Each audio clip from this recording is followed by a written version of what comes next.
Les llegendes són l'evolució del que un dia en la història va ser el present. Són els somnis frustrats de la història, les derrotes i les conquestes adornades.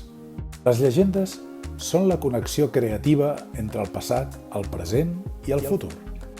Diu la llegenda que per les terres de Catalunya hi vivia un drac ferotge. El drac portava segles estenent arreu la indiferència. Allà on trepitjava, les persones es tornaven egoistes i deixaven de veure més enllà dels propis somnis. Milers de persones passaven desapercebudes, incapaces de seguir el ritme marcat per la resta, sense escollir-ho, simplement per l'ambiciós atzar. Però de sobte, un dia, una d'aquestes persones va decidir alçar la veu. Era Sant Jordi, el nostre heroi, que mai sense ajuda va demanar a tothom un senyal d'altruisme per plantar cara al drac.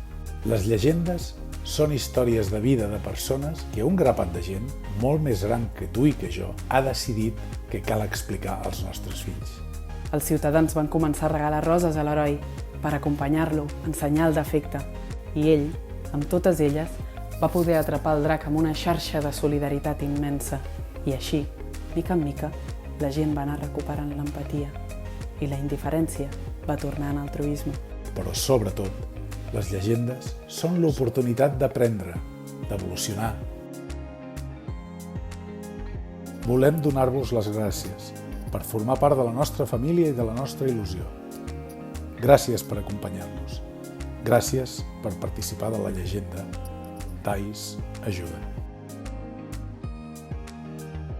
Sant Jordi sobre rodes. Fem la causa llegendària.